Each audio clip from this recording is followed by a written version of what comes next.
Okay, well, I will try to figure out how to share my screen here. Okay, great. Okay, so we are now recording. All right, thanks. Oh, no. Everybody to the January 2021 meeting of the Houston Java Users Group. My name is Jim Bethencourt. I lead the Houston Java Users Group, and if you would like to learn more about our meetings in the future, we have a Google group that I recently started. I transferred over from the Yahoo groups, and so it is hjug@googlegroups.com is the email address. And if you want to, let me find the link, and I will. Oh, where is it? hjug. Here we go. So if you want to join the group, you can certainly do so.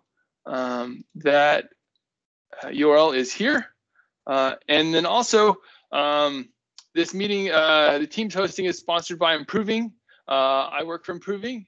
It's a great company to work for. We are actively recruiting and hiring several different open roles. One that we're hiring for is a Spring Boot and Java experience.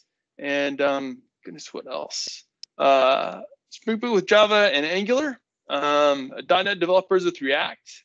And also Agile coaches, QA folks, and also folks with DevOps experience, Kubernetes, Docker, and Azure.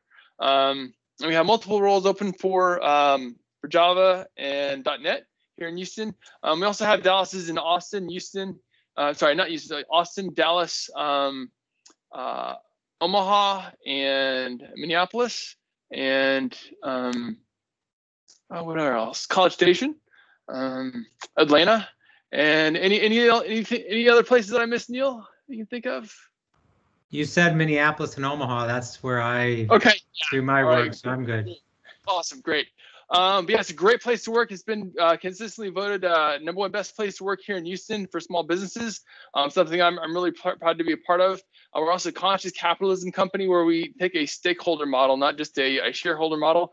And so we want to make sure that everybody grows together and that everybody wins. They treat their employees extremely well. So it's a great place to work. And I'm also proud to say that we are a Confluent partner as well. And so if you have any Kafka needs, we're happy to help you with your implementation. All right, Dave, you want to take it away? I will try. I had to quit the meeting to give the thing permissions, but I think it's okay now. Okay, good. Hey, Jim, before he starts, can you send the SurveyMonkey link? Yep, I already did. I'll send it again though. So I'll send it again at the end of the meeting too. So here, folks, if you are missing the survey link to register for prizes, it's right there. I just posted it in the chat. Are you folks seeing my screen yet? Yes, sure are. Thank you. Oh, wonderful. It worked. All right, well, welcome everybody. My name is Dave Klein, and I'm happy to be here, or kind of be here. Not really, well, I'm always happy to be at home, I guess. I wish I could be in Houston, but I do appreciate the invitation to present to you all tonight. So we're going to be talking about Apache Kafka. And I've titled the talk here, Apache Kafka, Quick Start Guide for Developers. And that's because I'm a developer. That's my background, and that's where I spend most of my time, and that's where most of my interaction with Kafka has been. Kafka is infrastructure, and so there's a lot there involved in installing, configuring, and operating it. So if you're in that space, then it's a whole different ballgame, and I won't be touching any much of that. So, but for developers, which since Java User Group is usually filled with developers, I think this should be a good target. So I am a developer advocate at Confluent. Confluent is a company that was founded by the folks that originally created Apache Kafka, and it's one of the largest, or the largest supporter of Apache Kafka. So they also support the Kafka community, which is an amazing community. If you're not plugged into that already and have any interest in Kafka, I would suggest that you get involved in that community, and I'll have some stuff on that a little bit later on. You also have a great podcast. Yes, and a great YouTube channel too. Yes, and I'll have some things on all of that down towards the end of the presentation. But a little over a year ago, though, I didn't really know much about this, and so I started off as wondering what is Kafka. I got a job at a company that was using it, and so I was going to need to learn it, and so I started to dig in, and was just been amazed. But when I first started, I, like a lot of people, thought it was just a message queue, right? Another messaging service like ActiveMQ or RabbitMQ, etc. But it's not. Kafka is not a message queue. So it's the pub sub. Well, yes, sort of. I mean, it is. That's the structure of it. It's the publish and subscribe framework, but it's so much more than that. And really, to get the real value of Kafka, I like to see it as an event streaming platform. And we'll talk more about this towards the end, but it really is a very powerful event streaming platform that allows you to do a lot of things. So to see how that all works, we'll start with talking about an event. An event is just something that happens, right? And if you think about it, pretty much all data that we have in all of our databases, it started out as an event, or arose because of an event. Something happened and that created some data. So an event has two major aspects to it as far as the way we work with it in Kafka: notification and state. So something happened, and then there's information about what happened. And those are both important aspects of an event. An event can have a lot of purposes. It can be used to log things historically. It can be used to be a trigger for some other action for a downstream process, or both, or others things. It can be a command. It can be different things to different services. And the same event can actually be different, play different roles for different consuming applications. So it's a very powerful construct. And the way Kafka stores events is another powerful, very simple, but very powerful construct, and that's a log. So a Kafka topic, which is what Kafka stores things as, is a topic. And a topic is a log. It's an immutable, append-only log of events. So, and that's, but the fact that it's immutable is really important because events are immutable, right? Events happen, and they can't unhappen. You can counteract an event with another event, kind of like in accounting. You can have an adjusting entry that fixes a mistake or something, but you can't just go back and erase it. And that's the way Kafka topics work as well. So an event lands in the topic, and if there's a change is needed, then a new event comes in to make that change. But you can't get rid of that event. So events don't change. You don't go in and update events. They're just there in the topic. So let's take a look, drill in a little bit more on what the event is specifically in Kafka. Basically, the core components of an event in Kafka is a key and a value. And even the key is optional, but it's pretty important. We'll see why a little bit later on. Now, there's other data that comes along with it too now. There's a timestamp, and there's some metadata, and you can even add headers now as well. But the main things we deal with are the key and the value. The value is like the payload. That's the information we showed in that earlier slide, right? The information about what happened. So can you define a hash function for the key to distribute, or is it just kind of do you slot it in particular buckets, or how does that? You can go into that later. Yeah, it will be coming up in a little bit. But, okay, cool. So yeah, when we pull that flat, we'll come to that in a bit. Awesome. I won't describe the specific hash function because I don't know what it is, but we'll talk about what it does. Okay. So another thing about there's another thought I had, and then I lost it again. Okay, well, I'll come back to it. Sorry, my fault. Sorry. Yeah, I know. It's one of the things with these online presentations. I don't get my speaker notes. Oh no. So that's all right though. So okay, I was talking about the key and the value are in Kafka. They're just bytes, right? They can be anything at all, but they're anything can be serialized to bytes and then deserialized back out to whatever you had it as originally. You can use anything for those key and the value. So generally in practice, you're going to most often see a more simple key like a string or a long or something like that. There are some people do use complex keys and they work, but most times I've seen is simple keys and then more complex value. So the values can be, this one here is like a simple JSON object. That's one common format. The other popular formats are Avro and protobuf. But like I said, it can be anything at all. When it's in Kafka, when it's in the topic, it's just bytes.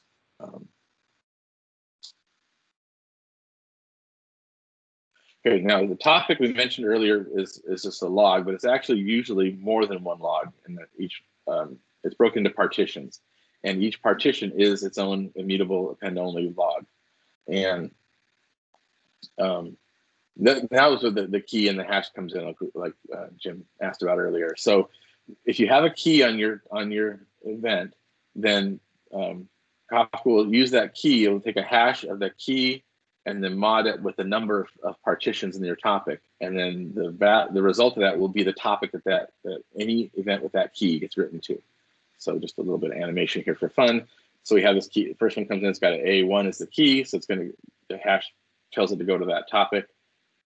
B1 goes to another topic. Now, there isn't necessarily that each one is going to come to a different topic. It depends on how the hash algorithm turns out. But just for illustration, and then another A1 comes in, so it goes to that same topic, and on and on and on. So the important thing here is that it's the key that does this, and this is important because this allows you to preserve ordering. The events are written to each partition sequentially in order, so that's always guaranteed, but only by that partition.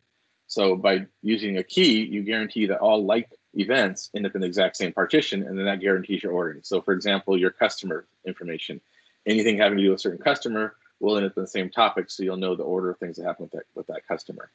This is particularly important for things like a bank account, right? You wouldn't want to have two different transactions in the same bank account end up in different topics or different partitions, and then they could be read in the wrong order, potentially. So by using a key, you can guarantee the ordering of all like events. The ordering across partitions is not guaranteed. It usually comes out pretty close, but it's not guaranteed. So it's important to use a key if you want to maintain ordering for like events. If you don't have a key, the events will be spread out to the different partitions just round robin by default. And all of this is configurable. You can provide your own partitioner that you can plug in, and then it'll partition however you want it to. But that's not real common. Most times you're going to use the default ones, and they work really well in most cases. But so that's so like I said, I'm not going to describe the actual hash function that's used, but it's something is used, and it comes out with a number that's then modded with the number of partitions, and that gives you the layout of that. Okay. All right. So now the thing that writes the events to the topics is a producer. And a producer is a client application. It's a library usually that's provided for you because it does quite a bit of stuff that you don't want to have to write yourself. You could theoretically write your own producer from scratch, but there's really not much reason to. There are producer clients libraries available in most languages. The Java one's probably the most popular, and we'll take a look at a sample of that shortly. But there are clients for most of the popular languages, so C#, Go, Python, several others. I'm drawing a blank right now, but there's quite a few of them out there, and more coming all the time. But the producer writes the events to the topics one at a time, and each one gets the next spot in the partition of that topic. And then the consumers read them. And so producers will write them one after the other, and they're completely decoupled. So the producer writes them, doesn't know who's consuming them or when. The consumer's consuming them. It doesn't know who put the events on the topic or when. It just consumes them as they go. And they keep on working on their merry way. Periodically, the consumers will, now the consumer, I should mention, is another library. There's a Java library that's really popular, and they're again, it's available for most of the other popular languages. So the consumer will periodically register the most. Oh, I should have mentioned. Sorry, the numbers you see down there. That's just a representation of what we call the offset. So the position that the event lands in the topic is the offset, and that is its fixed position permanently. Right, it never changes. So that event will always be at offset 3 or 4, whichever it is. Now, periodically, the consumer will register the highest offset that it's completed, and that becomes its committed offset, and that is stored internally in another topic, so it's there durably. Actually, I just use the word durably. That's the thing that Jim made me forget earlier. The other thing about partitions is that they're durable. So it's a durable log. So the events stay on that log permanently. And that's one of the key differences between Kafka and a message queue. Most message queues, once a message is consumed, it's gone. So with Kafka, the messages. I want to clarify something else too, real quickly. I've been trying to use the word events because I'm trying to get myself to think more about events first. Because I really think it's a very valuable way to look at data for a lot of reasons. But the things that Kafka works with can also be called messages or records. Those are both valid terms for them, and I'll probably use them interchangeably as well. But so the events on the Kafka topic are durable. They stay there as long as we want them there. Usually you set that by a time limit, so they'll have a retention period. And say I want to keep them all for 7 days or 6 months or a few seconds. Depending on your use case, you can set the retention period whatever you'd like. You also can set it based on size. So I want events to stay on this topic until it gets a certain size, and then the ones at the end will start dropping off. And you really can even make them permanent. So you can have them stay forever. And now with tiered storage, it makes it even easier to just have things permanently put in a lower cost storage and be there forever. So these are durable. And so the consumer will log these things periodically, so we'll know where it left off at in case it stops for some reason. So a consumer could die. While it's happened, so the consumer is offline, it's not consuming anything. Producer keeps on going. It doesn't really care that the consumer's not consuming because it can keep on stacking more events onto the topic. And then when the consumer comes back, it just picks up where it left off using that committed offset. It goes to the next one, it keeps on reading, and eventually it'll catch up, hopefully. So that's producing and consuming. And now I think we'll take a look at, here we go, the sample, just a quick sample of the Java producer library in use here. So this is a really simple example where we're creating a Kafka producer. It's going to have events that are key is string and the value is also string. And we create that, giving it some properties, which we're not going to talk about right now. And then we go ahead and just set up some data. So we have our key is Acme, and then some value, some information about Acme, probably be in JSON, but I'm just putting a string for here for now. And then we create a producer record. So again, even in the code, it's called records, not events. But so our event is stored in a producer record, and we give it that data. And we also give the producer record the topic that it's going to be written to. So now that information, the key, the value, and the topic, it has everything it needs to go ahead and produce that. So we call producer send, and that sends that record, that event, to that topic. And we're going to pass in a callback here in this example. You also could just have it return a future and handle it differently, but this example is using a callback, which is just going to give you a stack trace if it fails, or it's going to print out success message here. So the thing that gets returned from the send is a record metadata object, which gives you information about the record that was written. So it tells you the topic it was written to, the partition, and it also tells you the offset, and I think some other information as well. That all comes back in the record metadata object. So that's the producer. And then the Kafka consumer is similar. You create the consumer instance telling it the types of the key and the value. And then with the consumer, you need to subscribe to the topic. So we're going to subscribe to the topic. And here we're using this arrays as list because you can subscribe to multiple topics from the Kafka consumer, which is one of the reasons why the topic comes back in the metadata. So if you're subscribed to multiple topics, each event that comes back, and when you call it, you can know which topic it's coming from. But so here we're going to just jump into a continuous loop now, and we're going to make a call to the poll method, and it's going to return a consumer records object, which is going to have, this is a collection of consumer records events.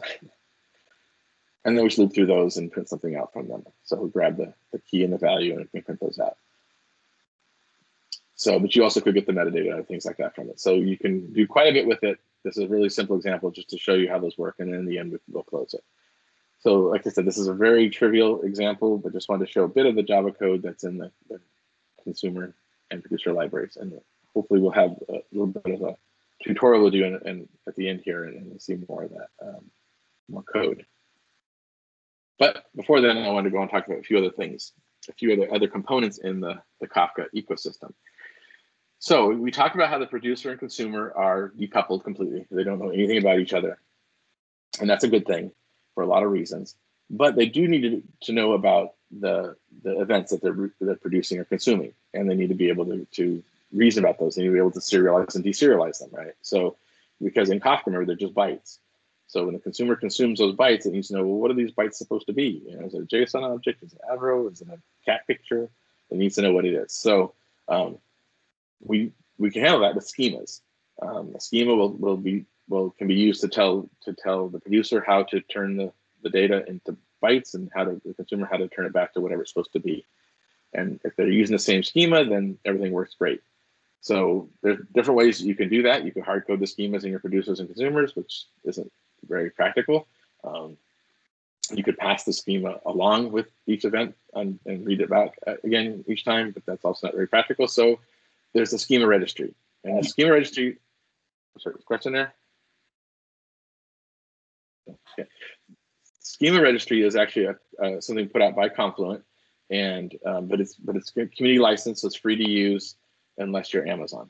But anyway, so it's very available, and it's highly recommended to use. You can use it if you're not using any of the rest of the components of the Confluent platform. You can still use the Schema Registry, and what that does is gives a single place where producers and consumers can find schemas that they're working with. And one of the other nice features about it is also provides for schema evolution. So if you're making changes to the schema, you can keep track of the versioning of that. You can set your evolution, set your rules for whether you want to stay backwards compatible or forwards compatible or both. All these things like that can be set. And then you have validation. So the producer can check before it goes to produce. It can say, is this event here the same, using the right schema? And if it's not, then it can reject. You can just fail it quickly. And the consumer can see whether if it's, they can check the schema before it consumes the event. And again, fail quickly rather than being corrupted data. So the Consumer Registry is a very useful, very helpful tool, and since it's free to use, there's really no reason not to use it. And then back to consumers. I wanted to talk a little bit about consumer groups, which is a really powerful feature in Kafka. As we saw in our little example earlier, consumers can fall behind in reading from producers, especially since consumers usually do more work than producers, right? Usually once you're consuming the data, you're going to do something with it. And so there's usually, it's often, not always, but often consumers will take longer to work with each event than the producers will to produce it. So it's easy to fall behind. So you often will want to have multiple consumer apps consuming from the same topic to handle the data that's being put out there in a timely fashion. So by creating a consumer instance and giving it, when you create it, one of the configurations when you create a consumer is a group ID. So by setting that group ID, you can now create multiple instances of your consumer application, and they'll all work together. And Kafka handles the coordination of that. It'll handle the balancing out of the partitions on the topic. So if this consumer app is subscribed to a specific topic here. This topic has 4 partitions. So I got 2 instances of my app. It's going to each instance is going to read from 2 partitions. And I've got this called Consumer A here. They're both the same app, but I could have another app, Consumer B, in its own group, and it could be reading the exact same partitions. So any number of different consumers can read the partitions, but only one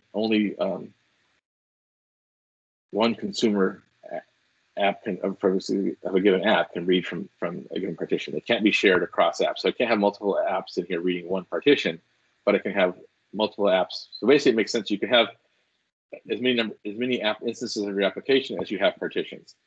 I think that's my next slide, in fact. Yeah, so we can increase the number of instances up to the number of partitions we have, and each instance will get its own partition to work with, which is often the way you want to go to handle depending on your workload. You also can drop this back down. So we can go back down to 2, and it'll rebalance again automatically. And in fact, when we make that jump, if we have 4 of them here, each of them is reading, processing, everything's going great, and we want to say, the workload's slowing down, time of day, time of year, whatever, we want to scale back, we can go back to 2, and as soon as we cut those other 2 off, the Kafka will rebalance that, reassign those partitions to these first the 2 existing apps or instances, and it'll use the committed offset to know where to pick up the workload, and you won't lose any data. It's pretty difficult to lose data in Kafka when you're working with Kafka. It's built really well to keep that from happening.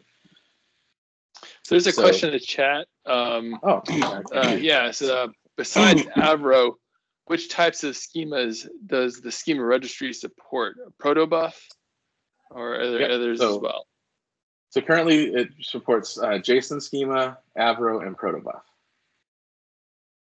So, yeah, those JSON schema and Protobuf were added relatively recently. For a while it was Avro only, but now it supports those 3.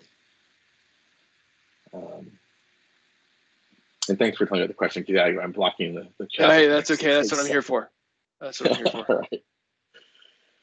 Okay, so the key point about this is that once you've got that group ID in there, you can create as many instances as you want, and the balancing of them is all handled for you automatically, which is just an amazing feature and a really powerful tool. Now, another thing you can do is you can add more instances than you have partitions, but any extra ones will be idle.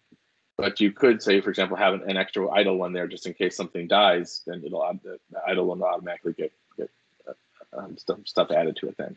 So if you want to scale out, could you add more partitions kind of on the fly, or is that a big no-no? Yeah. Adding partitions is especially if you're working with keyed events, it's tricky then, because once you change your key, you change your partitioning, and you got a migration there then. So the recommended thing to do is to start off with enough partitions to handle the load you expect to have later. Okay. All right. So even though they may not be using them all, so you might have a dozen partitions being read by one consumer because you've got a lot more partitions than you need right now, but you have that ability now to scale out later. So in fact, there's a blog post out there somewhere written about how to decide the number of partitions to use, and it's an important thing to decide when you're first building your application. All right, so next thing we're going to talk about is Kafka Connect. Kafka Connect is part of Apache Kafka. It uses plugins called connectors, which are all over the place. Okay, some of them are open source, some of them are commercial, some of them are free, some of them are expensive. And you can also write your own. But the framework itself is free and open source. So Kafka Connect is a framework that it's a producer and consumer application bundled together that accepts these plugins with a standard interface that can connect to external systems. So in this picture here, we're looking at a source connector, which is basically a Connect plugin, a connector, along with a producer. So the connector is going to have all the logic it needs to, say if we're reading using a MongoDB connector, it's going to have all the logic it needs to read MongoDB collections, get that data, and use the built-in producer to produce that to Kafka topics. So this is a really great way to introduce Kafka into an enterprise. You can just take whatever existing systems are there, add a connector to read from those existing storage systems, and as the data comes into those, it'll automatically get pulled into Kafka as well. And now you can build new applications that will be working off the Kafka topics instead of the old systems. And that is a way to share the data from existing systems without affecting those systems at all. One thing to mention also is that a lot of these, they'll act as sort of backups or replicas of whatever the source system is. And so they'll also pick up the leaks, not just the updates and inserts. Right, really. Yeah, so it's a very powerful tool. So and the source connectors you use to read from existing systems and bring the data into Kafka. And then there's also sync connectors, which are used to read Kafka. So basically it's a Kafka consumer. It's going to read the data from the Kafka topics and then write it out to whatever external system you want. So this is, again, really useful for supporting legacy systems that are expecting the data in a different storage system, or it can be used for archiving. It can be used for just sending stuff off to analytics. So there's a lot of different uses here, and there's a lot of connectors. You can find the Confluent has connector hub, which has 180 something connectors listed in it now. And on that site, you can find information about the connector, the license for it. If it is commercial, you can find out how you can get it. And so it's just a good way to discover the connectors that are out there. And like I said, there's out there for a whole lot of different systems. And you can also just search for them on GitHub. You can find others that are out that way too. Or like I said, you can create your own. The API is not that difficult to grok, and you can, if you know your external system well, then it shouldn't be that hard for you to create a connector. That's the real difficult part of creating a new connector is working with the external system. But if it's one that you know well, then you can just create your own, or some custom internal system you have, you can create your own connector for that. I understand that writing the source connector is a bit more difficult than the sync connector. So if you want to dip your toe in, maybe try and write a sync connector first. Yeah, that probably would be the easiest one to work with first. Yeah. Another thing with the Connect system or framework is that there's a thing called single message transforms. Now those sit on either end. Like on a sync connector here, they would sit on this end here. So as it's or on this end here. So after it reads the data from Kafka, it can run through a transform and make some kind of a change to it before sending it off to the target system. Or on source connectors, you can read data in and transform it in some way before writing it to Kafka. So this could be used for doing things like masking. If there's sensitive information, you want to mask it as it's coming in so it doesn't land in Kafka, or vice versa. Or you can use it to modify it to match a certain schema. You can break fields apart into multiple fields. There's a whole bunch of built-in single message transforms that you can use, and there's others that you can write. Transform just a jar. So you create this transform. You create the app. There's an interface you implement, and it's pretty simple to do. If you have some custom handling you want to do on each record before it's as it passes through Connect.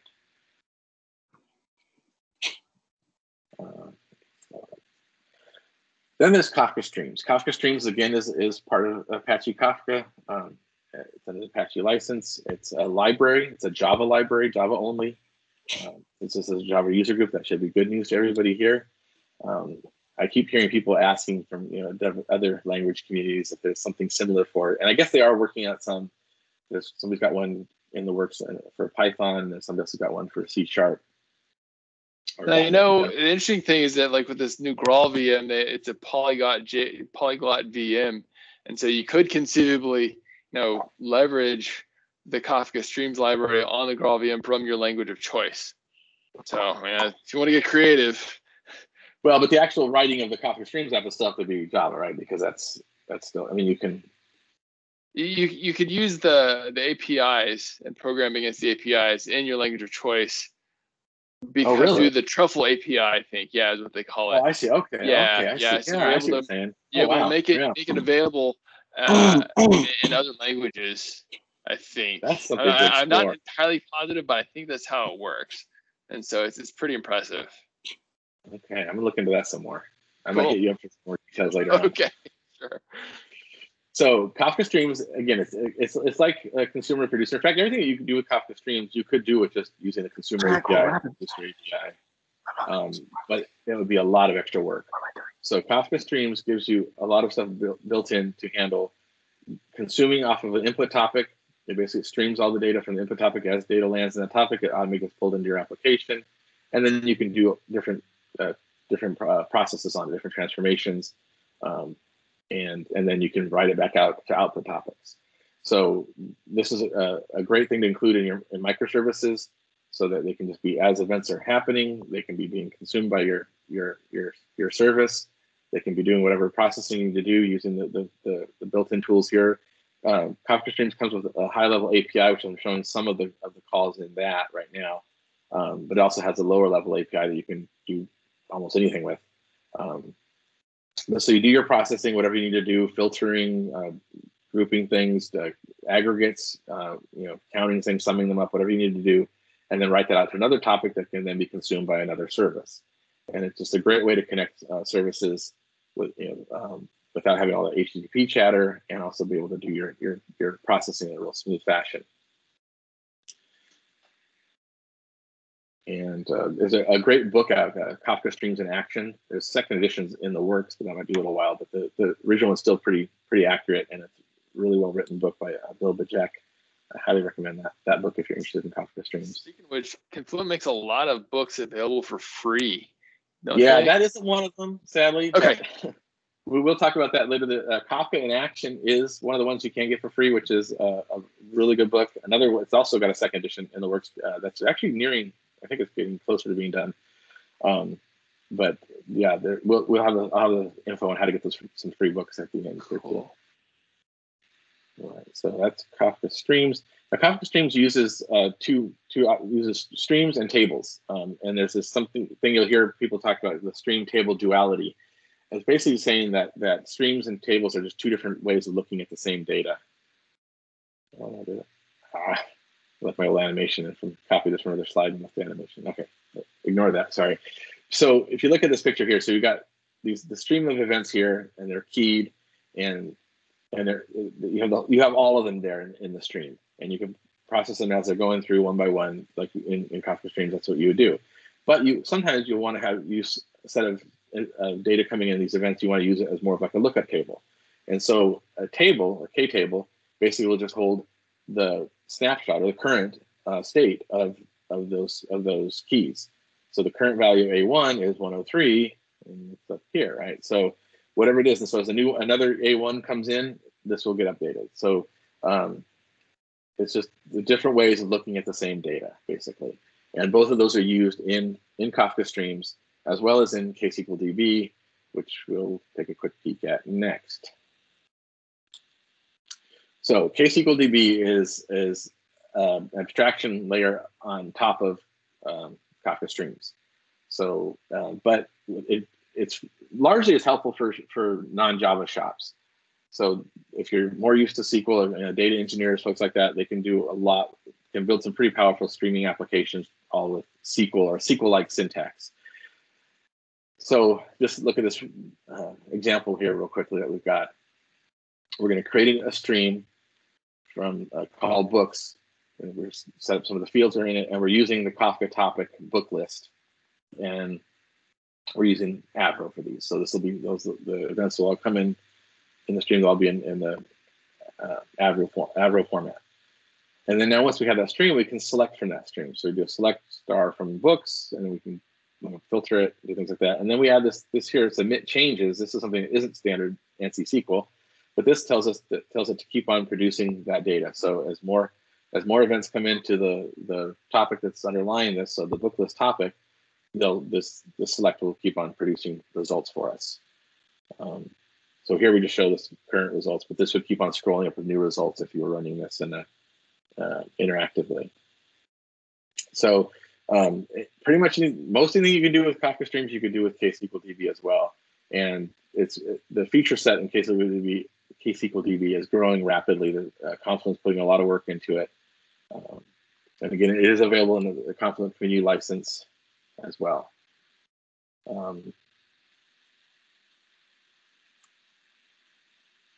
Okay, so before we go on further, I think if we have time, what's our time on this? I was planning on wrapping up around 8:30, but okay, it's right. if folks have questions, you're welcome to stay on a little longer than that. So I mean, this meeting isn't going to end promptly at 8:30. So I'll hit stop, at 8:30 or whenever the presentation stops. Yeah, that should be plenty of time. I just wasn't sure if we had to stop at 8. Then no. So what I do now is to jump out. See if I can do this. I wanted us to do is work through a tutorial. So one of the things that Confluent's provided that it was a huge help to me before I joined Confluent, but I was just learning it, the tutorials. So they had Kafka Tutorials as a site that has a whole bunch of different tutorials that are easy to work through and a great way to learn different features of Kafka. So in this one, we're going to work through a Kafka tutorial for Kafka Streams. So we won't read all this. You can go to the site there. I don't know how to do the chat from here. Well, okay. Well, we can read it. It's pretty simple to find this too. You can just Google this. But so we'll work through this together though. So the same thing can be done in KSQL DB or Kafka Streams. We're going to stick with the Kafka Streams example here. So it goes through the different steps to build a streaming application. And this application is going to be a movie ratings application. So we're going to have a set of movies.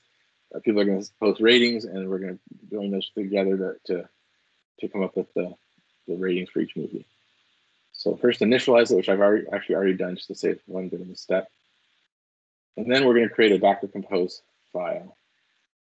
So one of the nice things with these tutorials is that they're all set up to run with Docker Compose. So you can pull down all the components you need and launch them using this, and you don't have to have anything installed. You know, if you want, you can install. You can go to Apache Kafka site, pull it down from there, run all the things in separate windows, or any way you want to do it. You can. There's a number of ways to run the various components of the Kafka ecosystem. But I really like Docker Compose, and the way they use it in the tutorials was a big help to me. So we're going to create a component.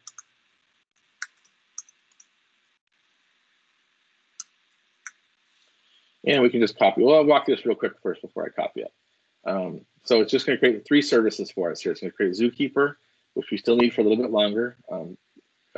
Kit 500 is in the works if you've heard of that. That's a Kafka improvement proposal to remove Zookeeper dependency. And so that will be gone later this year, from what I hear. So what would be the biggest benefit of removing Zookeeper for folks who may not know? Actually, one of my colleagues is working on a blog post that's going to list a whole bunch of benefits of it. But the basic ones are just less dependencies, one less server to run, so less stuff to host, less operating costs in that regard. But also, there are limits in Zookeeper that limit the number of partitions that you can have in a broker, or there's different limits that are there that are because of Zookeeper that will go away. So it'll make Kafka much more scalable, able to handle much higher scale.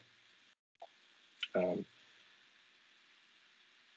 so it starts right now. We do need Zookeeper, so it starts that up, and it starts at the broker, which we didn't talk too much about the broker. The broker is the thing that actually manages the topics and partitions. So it doesn't do a whole lot. Most of the logic for what we see happening is either consumers or the producers, but the brokers are the focus on just storing the data durably and keeping the nodes in balance, because you can have a whole bunch of different brokers, and it keeps those things all in balance. Partitions can be spread. That's the other thing I mentioned earlier. Partitions can be spread across brokers, so you can have partitions spread across multiple machines. That really helps you to handle the scale. But right now we're just going to use one broker, and then we're going to use the Schema Registry. Our example is going to use Avro. So we'll go ahead and copy this and paste it there. All right.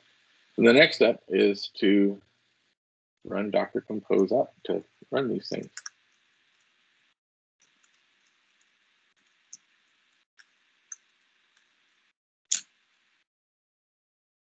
Now, if you run this for the first time, it'll take a little while. So I ran it earlier to make sure we had these images downloaded. But if you run it for the first time, it'll download these 3 images and then launch them. If they're launched up and running. So we go into our next step. Now, our next step is the tutorials. I think all, if not all, I'm pretty sure they all use Gradle. So we're going to, and I'm not going to go through the build file. Maybe just mention a few things real quick. It does use the Avro plugin. We're going to create, that allows us to create Java classes from our Avro definitions, and it includes the various Kafka components. So we're going to just copy that, and then here, and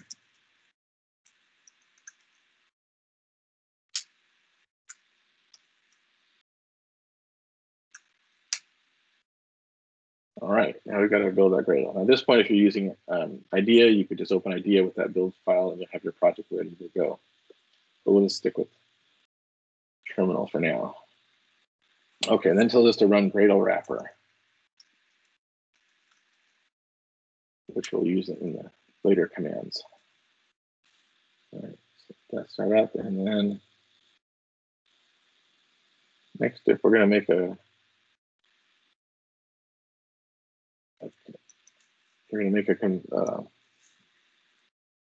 configuration directory.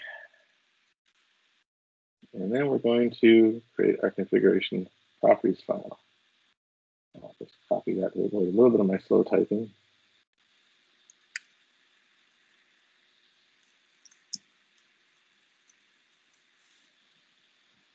So this configuration file is going to have some basic configurations here. This is application ID. This will serve for like the group ID that we talked about earlier for the consumer groups, because a Streams application is a consumer, so it's going to run in a group, and you can add multiple instances of your Streams application to handle higher load, and you can scale up and down just like we talked about with consumer groups. And so that's using this ID as well here. And the Bootstrap server is we only have one server, so it's the location of our Kafka broker. Now, if you have multiple brokers, you only need to give it one, or maybe it's usually better to give it a few in case the one you give it is down. But as long as it can connect to that's why I call it the Bootstrap server. This is Bootstrap's the whole thing. So once it connects to any of the brokers, it can get that broker will return the information about all the other brokers. So it'll know everything it needs to know, including which broker is the controller at the time. And then we'll also tell the URL of our schema registry. And then the rest of this configuration is our topics. So information about our topics. So our topics, for this example, they're just using one partition. And we didn't talk about replication, but replication is just a way of increasing fault tolerance. So you have, and durability. So all of our partitions can be replicated to whatever number you set here, and that'll create replicas of the topics of the partitions on different brokers. So it wouldn't make sense to go higher than the number of brokers for this number, but if you've got 5 brokers, you can have a replication factor of 5, and you'll have each broker will have a copy of the partitions. It's usually not how it's done, but that's an area we're not getting into. But so this is all set for each of the topics we're going to use, and these values will be read in by our application later. So.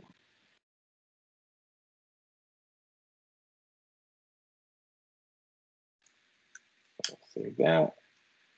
And then now we're going to create the schema for our events. The first one is called,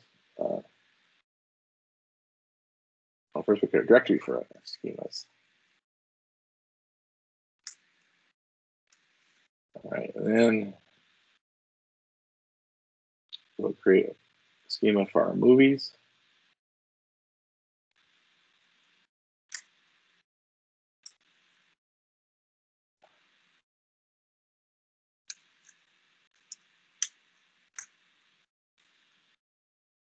So if you're not familiar with Avro, it's just it's basically like an interface definition language. So it just tells you, it's all done in JSON. So it just tells you your namespace. This is the type is a record. It's the name of it, movie, and here's the fields. And for each field, you have the name, the type. You can also have a documentation, the description of it, and you can have defaults and different things like that. I'm just going to copy this here and this. So what benefits does Avro bring over plain JSON? Because I remember you mentioned earlier in the presentation that you could also use JSON, straight JSON. Yeah, well, a couple of things. One is that Avro, using the plugins that are available for both Gradle and Maven, will allow you to build objects, Java objects for this, which we're going to do shortly.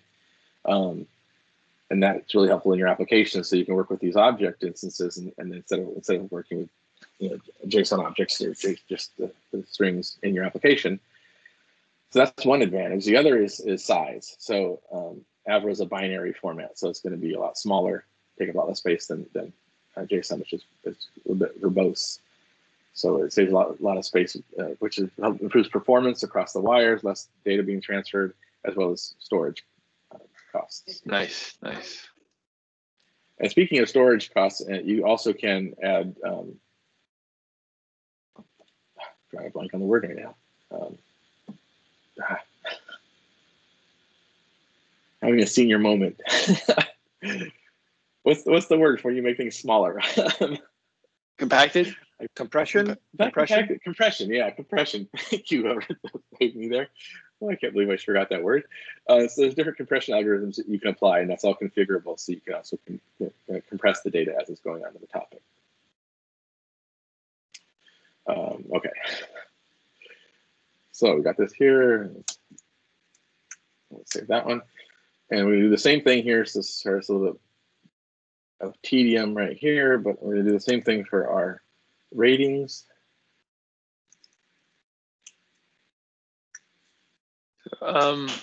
Question from the chat: if it's binary, is there a good way to debug it? Well, it's only binary when it's going across once it's converted. So when you're writing it to brokers, and you can't really debug it on the brokers anyway. So I think for the most part that's like a black box at that point. But when it's coming back out, it's going to be, as it comes into your application, it's always going to be converted to the objects that you told it to. So in our case, it's going to be Java objects, which we'll see in a little bit. So for in debugging your application. So in other words, when it's in your application, it's always going to be an object that you can look at, and you can inspect the properties of it and whatnot.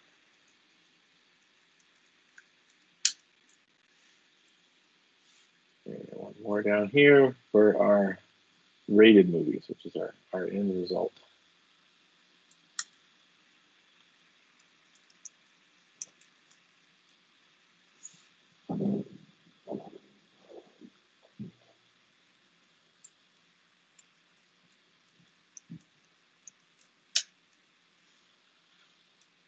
All right, now that we've created all those, we're going to run a build, and this will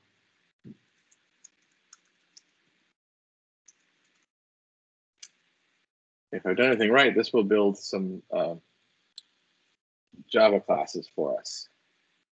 And we can take a look at those.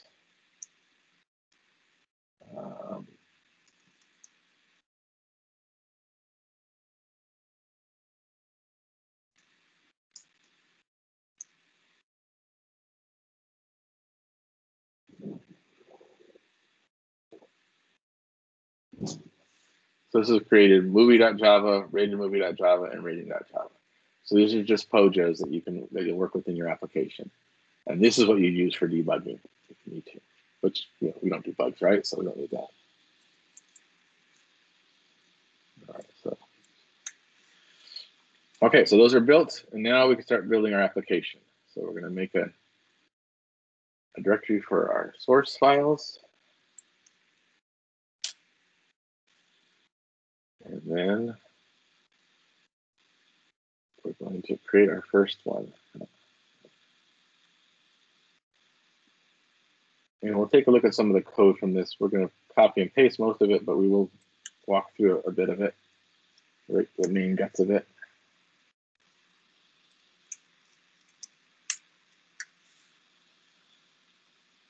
So let me copy it first to make sure I don't forget to do that.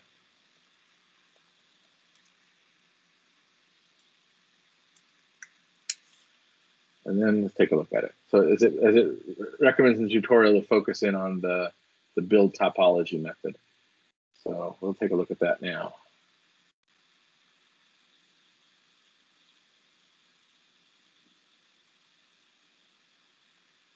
So this is where we're going to build our Kafka Streams topology, which is where the part where we tell it what to do with the data that's coming in our stream. So in here, we start with creating a stream builder, which is a handy tool for building out our topology. And then we set up a few variables here for our various topics. You see there's 4 topics. There's only 3 Avro files we created. The 4th topic is this rekey movie topic, which is an interim topic that we don't have any Avro for because we're never going to actually interact with that. This is only used within the application. And then we have the other ones there. And then we have this movie ratings joiner, which we'll look at next. Okay, so the way we start off with, so we mentioned before that Kafka Streams has the concept of K-stream and K-table. You see them both in here. So we're going to first start with a K-stream based on our input topic, which is the movie topic. And so we use the builder to create that. It's the key of type string and the value of type movie, which is our Avro object. And then we're going to call the map on that, and we're doing that to get a key. Right now, the key, we'll see when we actually send the events in, there's no key at first. So we're going to call a map function and give it a new, give it a key, pulled it out of the value. So we're going to use this new key value here to grab the ID from the movie object, and use that as the new key. and then the value will just be the movie. So now the ID is going to be both in the key as well as in the value, but that's okay. And that's actually a common thing you'll see, is that your key is a value that's actually also in your value. It's like one of the fields of your value. So we're going to do that, and then we're going to use the to function to send that out to our interim topic we just mentioned, the rekeyed movie topic. So now that's in that topic, and now we're going to create a K table from that topic. So we create a K table using the builder again, and just create the table with that topic. And that's all we have to do for that. So now we have a K table that's ready to be used in the rest of our application. And now we're going to create another K stream on the ratings. So that one has the key of string and the rating, the value of rating. And that we're going to do the same thing here. Basically, we're going to call map on that and give it a new key using the ID from that. So this will be the same ID that's used in the movie. And having the same ID in both of those is important. And there's usually a step that you do that with. Sometimes it's not as simple as this here, but there's usually a step where you're going to do some rekeying so that you can, if you need to do a join, because the joins are done on the keys. All right, so then that's the next step, is we're going to create our another K stream called rated movie, which is going to be used in the ratings stream, and we're going to join that stream on the movies table. So we're going to do a stream to table join, and we're going to pass in the movie ratings joiner, which we're going to look at next.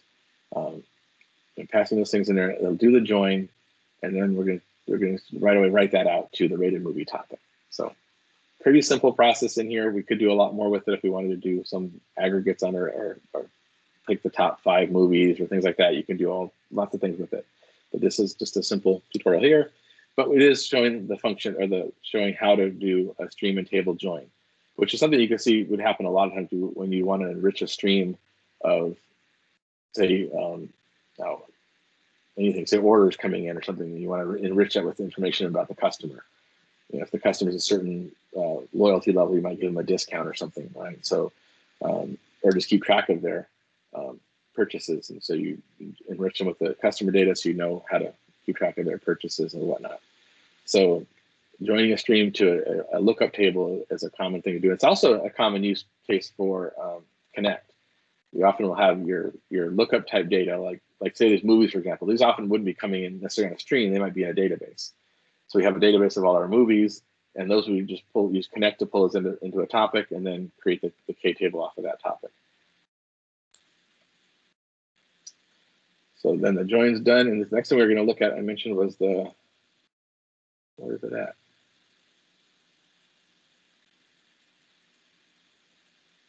Oh, sorry. There's a question in the chat. Okay. Question in the chat. Is there a limit on the number of messages per second that can be handled by a Kafka cluster? There's no hard limit on messages per second. There's always going to be some kind of limit, but that's going to depend on the size of the messages, the size of your cluster, the hardware your cluster is running on. There's all kinds of variables in there. Lots of configuration things that can affect that, but there's no fixed hard limit, at least none that I'm aware of. Why am I not finding my? Oh, because it's in the next step. Sorry. So that's the next step we actually have to do. So the next thing we're going to do is create our value joiner class.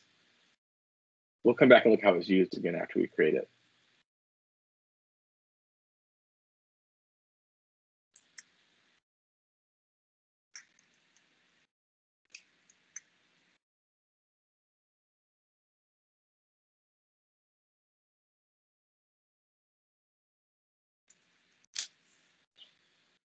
Okay, so this value joiner, the movie rating joiner class implements the value joiner interface, and all this really is a way to create the structure of the object that we want out at the end.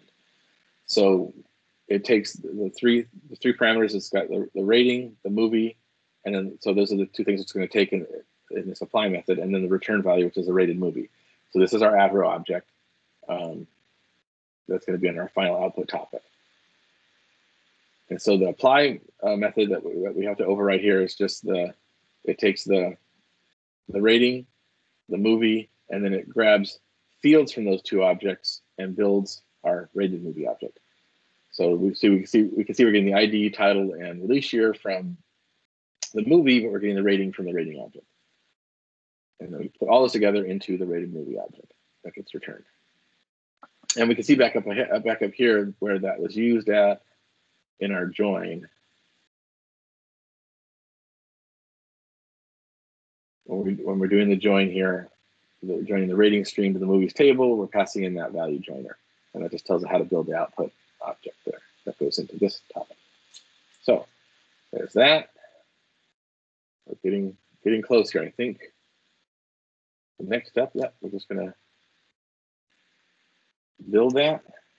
So there's another question. Is it possible to query the topic from the last event and read backwards in time? You can reset your offset and replay. You can't read backwards, I don't think, in reverse order or anything like that. It's always going to read sequentially, but you can replay. So you can set the offset back to an earlier time and rerun. And that's really one of the great things about using streams like this for your applications is if you make a change in your application, you can go back. If you fix a bug or something, you can go back and replay the last however much data you want and run it through with the new code. You also can do that I was working on a project that data scientists were giving us different things to tweak our application, and they wanted to check the results of this huge data set that we had, and it took a long time to run all that. And this was a traditional microservice application with lots of chatty REST APIs, and it was a difficult thing to redo all that. You had to reset, and the data was all mutated along the way and stored in the Mongo database. And we had to restore. We had to keep a copy of the original one so we could replay it with a copy. It was just a lot of work. With this, you could just reset to the offset and rerun with the same data. So you can do that with it. As far as querying, you can't query the topics directly, but one thing I didn't mention in Kafka Streams is it does store state along the way in state stores with RocksDB. There are ways you can query that. So there are some things you can do with that. But yeah, so you can't directly query or a specific or look for a certain thing on the topic like that by values. It's all stored by offset, and it's all binary black box while it's in the topic. All right, so we built that, and now we're going to run it.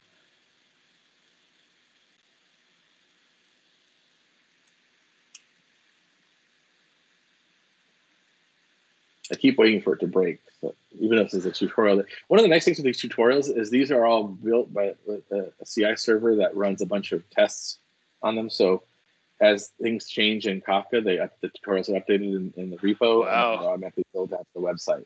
Wow. So, nice. Yeah, so it's almost impossible to get a tutorial that doesn't work.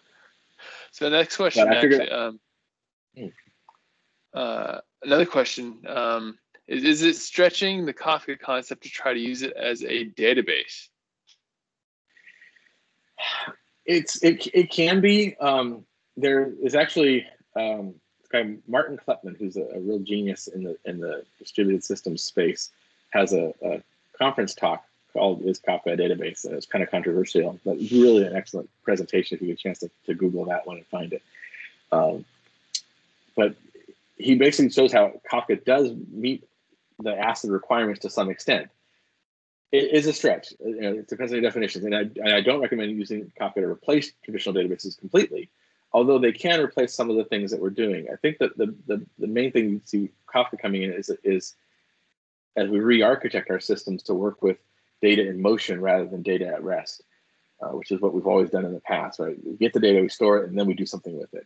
But if we want to do things with our data as we're getting it, then this is where Kafka really comes in. And I see a future where Kafka is where the data lands first. It may not be the ultimate store of the data. It might end up in a database still or a data lake or something else. But if it comes into Kafka first, then you have all these options open to you. I've heard somebody say that, yeah, you could maybe treat a topic as a table. You can, yeah, and it's a similar concept. I say it's more difficult to do the ad hoc queries on it that you want to do. Yeah. If you're not doing that though, then if your database is like single purpose for a certain application you're building, then the Kafka might work just as well or even better. Thank you. And then you could also use Connect to run it out to a database also if you want to have a place for ad hoc queries. Yep. For debugging purposes or things like that. Okay, so now that's up and running. We're going to create some reference data. So the Schema Registry comes with some handy CLI tools. One of those is the Kafka Avro console producer. So we're going to Docker exec into our Schema Registry container and run that that producer, giving it the movies topic. And here we see this brokers list parameter to this CLI command. And it's just going, we only have one broker, but this is where you could give it a list. If you have multiple brokers, you can give it more than one of your brokers in case one of them's down. Like if we have 3 brokers and we only give it 99, this one here, then it could, that could be down and the whole thing would fail. But if you give it multiples, it'll find one that works and get the rest of the information it needs. We're going to grab that and run that in a separate window down here.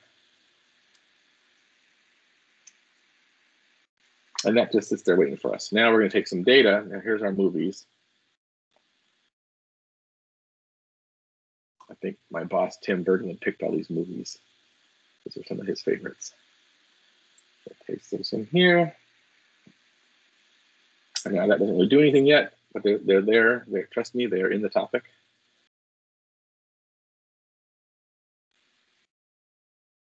And now we're going to create a consumer. Also, the Schema Registry also has a Kafka Avro console consumer. And so we're going to run that one. Did I get that copy? Yeah, okay. We're going to run that one down here. And this is where we'll see our final output once we get it working. And then one more. Now we're going to do some ratings. And this is when the magic will start happening. So again, we're going to have we're going to run the producer again, but this time on the ratings topic instead of on the movies topic. So show that process there. And now we're going to paste in some ratings. Now shortly after we paste in these ratings here, our application, which is currently running, should kick into action and do that join and give us our output. And there it is.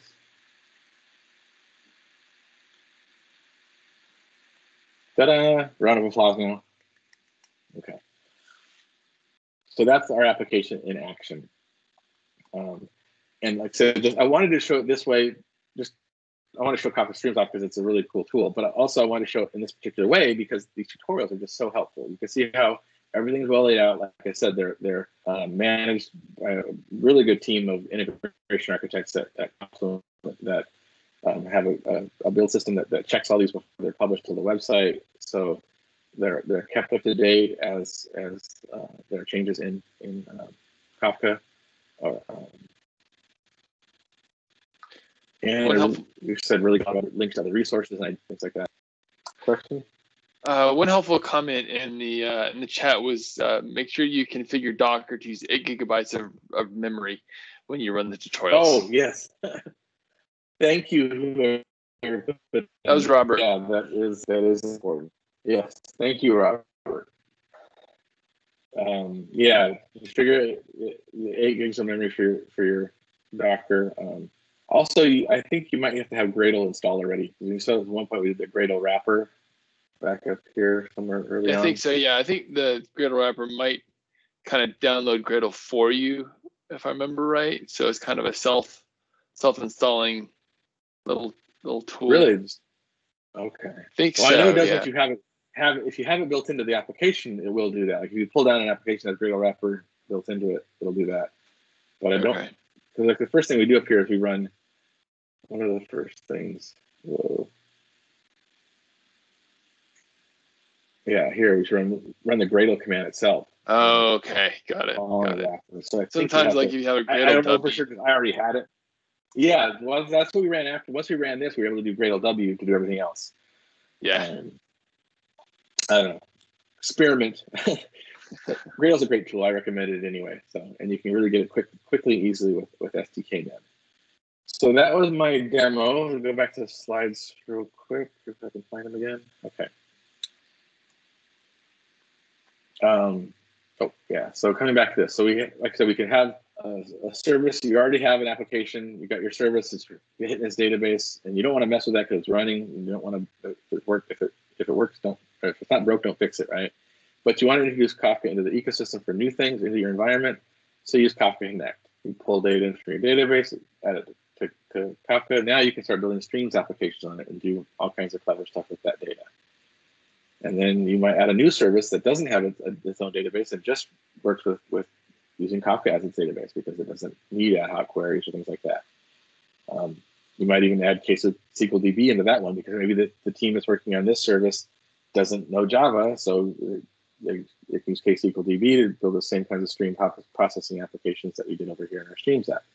And then you can write out to, I don't see what my screen is here because I'm blocked by your picture. Okay, yeah, so you have analytics to do. You can use Kafka Connect to write your data out to Elasticsearch or to any other external systems that you want to store data in. And this is just a very trivial example of a streaming platform in action, but there's a lot of really powerful architecture that can be built from this concept. And one example of how this is used is in this blog post here. This is a blog post written by somebody from the New York Times, and they store all their content from way back in Kafka, and they can replay that and rebuild and produce their content in different ways and stuff on the fly as they need to. And I really encourage you to read that blog post. It's really mind-blowing how much they're able to do with that. This actually answers a question that was asked earlier in the meeting on the chat. I didn't speak up, but can you have multiple producers and one single consumer? And Neil kindly answered that it's more common to have multiple consumers and a single producer, but you could have it with multiple producers as well, but that you can't guarantee order when you have multiple producers. Yeah, if they're producing to the same topics, then there's no way you can guarantee ordering. But yeah, there is a lot of different ways you can configure this depending on your goals and your use case. So that you can never say it's right or wrong to do one way or the other. It really always depends on your use case. But one of the great things about Kafka is that it's so flexible that it works with so many different use cases. But I do encourage you, if you're interested in this stuff at all, to read this blog post. It's a little bit old, but it's still very applicable and like I said, kind of mind-blowing. And then I just want to mention just Apache Kafka is growing by leaps and bounds in the industry. The adoption is still picking up, so it's a great skill to learn. I don't know if you saw, not that long ago, there was the annual survey by dice.com that listed Apache Kafka as either one of or the top paying skill sets in the developer world. So it's like I said, a great skill to pick up if you don't know it already, and if you're designing and architecting applications, then I really encourage you to check out Kafka and see how it might broaden your thinking of the way you design applications. And then some helpful links. Jim already mentioned a bunch of these earlier, but if you go to the site here, developer.confluent.io, is it showing up? Yeah, down here, developer.confluent.io. I still wish I could do it in Josh Long's voice. You've probably all heard him do the spring, I forget how it goes anyways. But this site here, developer.confluent.io, has a whole bunch of resources, like the central spot to get to most of the resources that you're going to need. Jim mentioned the Streaming Audio podcast. It's an excellent podcast. I was amazed at how much you can learn without any visuals. You sometimes do hear the speakers getting frustrated, but they can't draw on a whiteboard when they're trying to explain something, but they are able to do it, and you really can learn a lot just by listening to people talk. It's also a lot of fun. Tim's a great host, and then Gwen Shapiro hosts some of them also, and she's really good too. Yeah, you hear him so much, it's like you get to know him. That's what it feels like, right? Yeah, it really is great. Jim mentioned to me earlier before we started that he started listening to his podcast and went back to the first one and started going through. And I did the exact same thing about a year ago.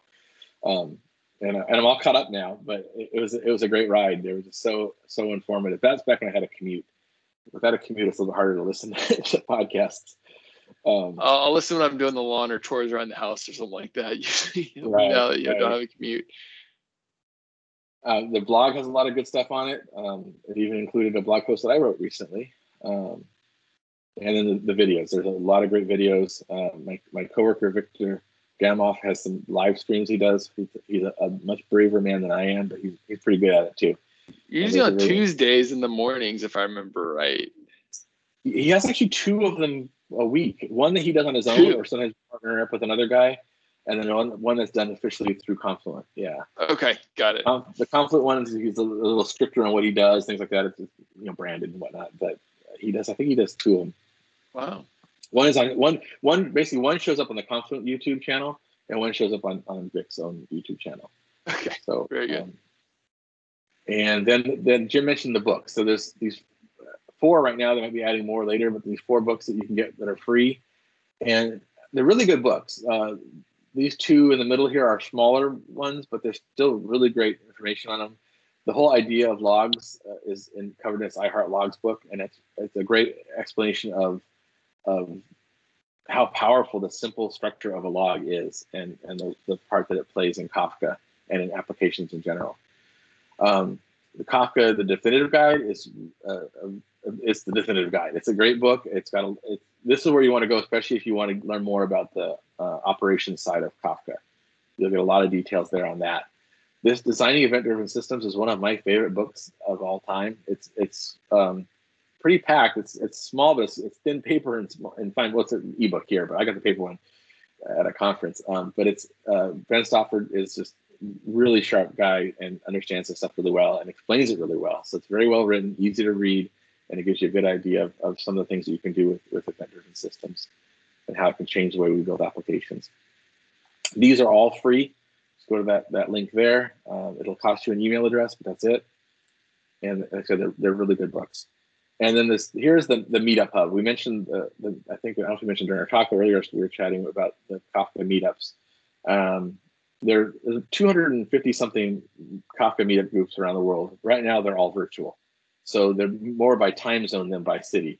But the nice thing with that is you can go to a lot of them. So I mentioned to some of the guys earlier in the chat that I went to one in Singapore the other day. It was at 4 a.m. my time, but it was worth it. It was a really good presentation by Robin Moffat, one of my coworkers. And there's another one coming up tomorrow. If you speak Spanish, there's one coming up tomorrow that's in Spanish, coming out of Mexico City. Still in the central time zone, though. But you can find all of those as well as recordings from past meetups at the Confluent Meetup Hub, at that URL right there. And it's just a screenshot I grabbed. I didn't get these people's permission. I think Joe's on the call here. I think I see Neil in there. In fact. Yeah, Neil's there. Center square. All right. Where else would you be, Neil? Yeah. So the meetups are great. They're very engaging and interactive usually, and a lot of fun. It's some great content. There's also the Confluent Community Slack is a great place to ask questions and to get to know other people in the community. Like I said, the Confluent community, or the Kafka community, is just a really vibrant one. I used to be, years ago, I was involved in the Groovy and Grails community, which was another very vibrant community, which is kind of somewhat faded over the years. But the Kafka community is one of the best ones I've been in. In fact, that's what drew me to Confluent, really, was just the way that they supported the community so earnestly and unpretentiously. I mean, obviously they've got their business, they've got products to sell, but that you never feel that when you're dealing with them, with the people on the community team at the meetups or anything like that. Yeah, so those are some resources that I would encourage you to check out. And if there's any other questions, you can stop. How do I turn off the sharing? There should be a square with an X at the bottom. Unless anyone need me to leave that up to copy any of these links down. I can also send this out to. Dave, to stop sharing with Teams, you have to unplug your computer and throw it out the window. I was trying to be polite about all this. There should be a little box. Okay, looks like you got it. Yeah, it's that way. Okay, cool, great, excellent.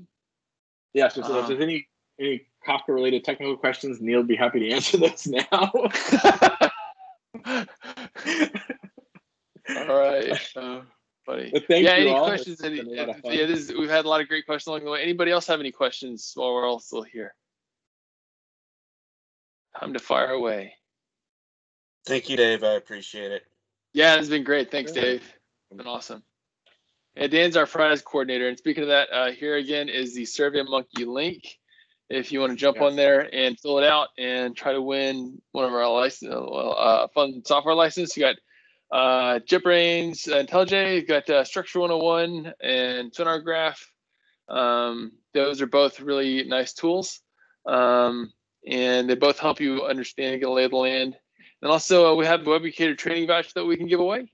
And everybody gets a tool that I've been working on for free. It's an open source tool called Refactor First. It's on GitHub. There's a release out right now. Right now, the current one supports Java 8, but I'm working on Java 11. I've just upgraded the PMD version and figured out how to make that work. Hope to publish it pretty soon here. So it'll basically help you identify what classes you should refactor first, hence the name Refactor First. So it'll detect your God classes and do an analysis on your Git history. And then it'll point out to you, okay, well, here's on the top left, or in the table that it creates, it'll list what you should actually think about refactoring first as far as like God classes go, because those are going to be the ones that are causing you the most friction in your software development team. So yeah, it's been really fun writing it, and I hope everybody has fun using it. It's a Maven plugin, but I'm planning on writing a Gradle plugin as well. It's a lot of fun. And then also, what else? So again, this meeting was sponsored by Improving. They provided the chat here. It's a great company to work for, and happy to help you out in your business. And also, again, we're hiring. It is a fun place to work. We had a gingerbread competition for our Christmas virtual competition, and it was a lot of fun. Gosh, what else? Also, I attended a Java User Group Leader meeting in December, and Oracle has a 25% off coupon that anybody can use if you want to get Java certified. So if you are interested, let me know, and I would be happy to get that code to you. My email address, you can email me at my Gmail address. I'll put it here in the chat. Right there. So jimbethencourt@gmail.com, and I'd be happy to get that to you. Yeah, it's definitely a good time to be a Java developer, and especially with Kafka. So yeah. Right. Anybody else? Anything you'd like to share? Any announcements? Anything like that?